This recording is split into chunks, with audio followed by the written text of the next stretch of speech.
नमस्कार। आज मैं आप लोगों के सामने संस्कृत में पाठ नंबर 5 हस्ती हस्ती हस्ती दिया हुआ है उसको पढ़ाऊँगा। सभी बच्चे पहले तो ध्यान से सुन ले। कभी भी हमको संस्कृत का पाठ पढ़ना हो ना तो आप देखो उसके पीछे ऐसी टिप्पणी लिखी होती है।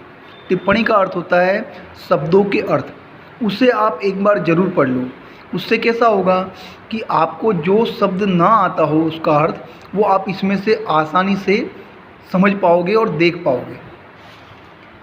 चलिए अब मैं आपके सामने इस पाठ को पढ़ता हूँ। हस्ती का मतलब होता है हाथी।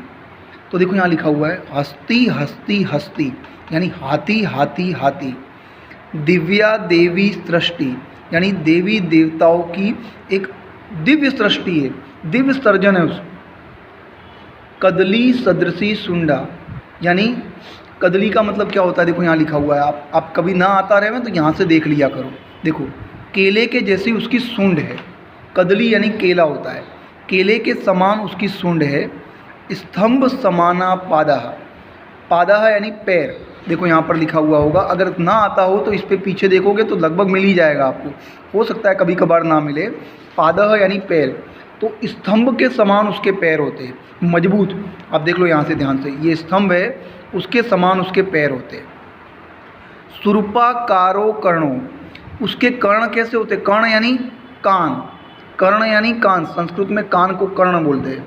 तो उसके कर्ण जो होते हैं वो सूप के जैसे होते हैं, इस तरह से मुड़े हुए। देखो ध्यान से। धवलो दीर्घो दंतो। दंत यानी दांत। उसके दांत कैसे होते हैं? एकदम बड़े बड़े। दीर्घ यानी बड़े और एकदम सफ़ेद होते हैं। दांत देखो एकदम सफ़ेद होते हैं, बड़े भी होते हैं। उदरम भांडाकारम। उदर यानी पेट। उसका पेट एक बड़े घड़े के जैसा होता है। भांडाकारम यानी बड़े घड़े के जैसा। उन्नत बृहत शरीरम। उन्नत यानी बहुत ही बड़ा।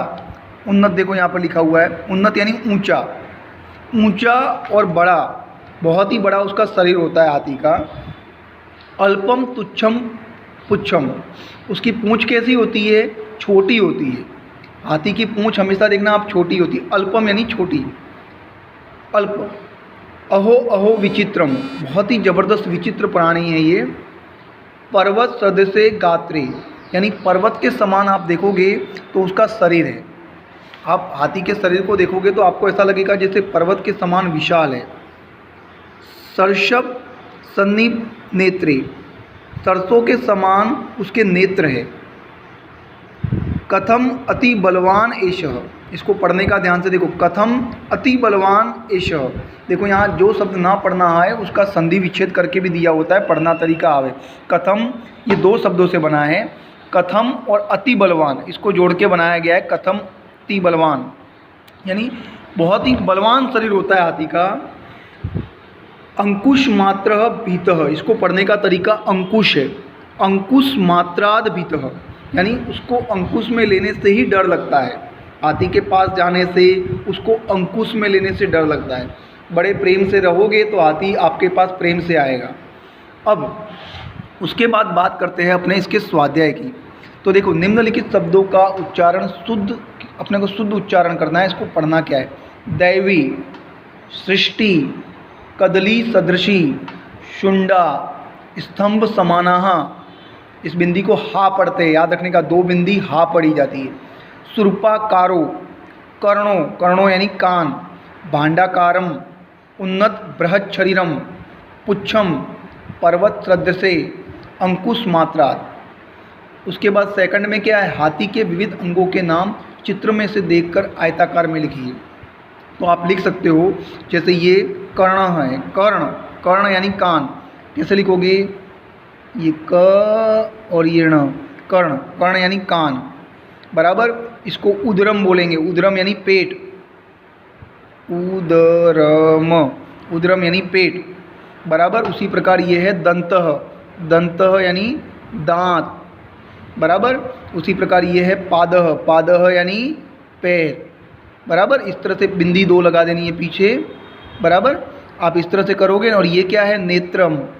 नेत्रम यानी आँख। इस तरह से आप करोगे। ये पाद, सॉरी ये पुच्छम है, भूल गया गलती से। पुच्छम, पुच्छम यानी पूँछ। पादः यानी पैर,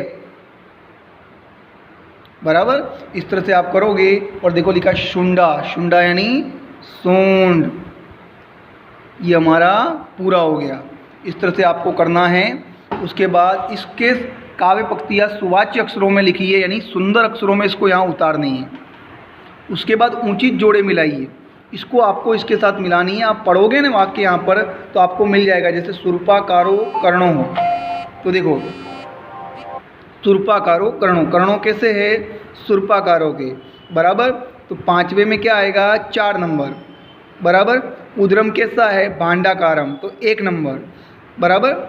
इस तरह से करोगे तो आपको अपने आप मिल जाएगा। दंत कैसे हैं, बराबर। दीर्घो बड़े बड़े, तो ये 5 नंबर, बराबर। सुंडा कैसी है कदली सदृशी। अब देखो तीसरा गात्रे पर्वत सदृशी, ये हमारा हो गया, बराबर। उसके बाद देखो इसके इनको क्या बोलते हैं, तो पहले को बोलते हैं वृक्षः, सूप, सूप, सूप यानी आप जानते हो सूप, बड़े ऊ की मात्रा आएगी इस समय। इसको बोलेंगे स्तंभ, स्तंभ। और इसको बोलेंगे घटः, घटः यानी मटका, घटः।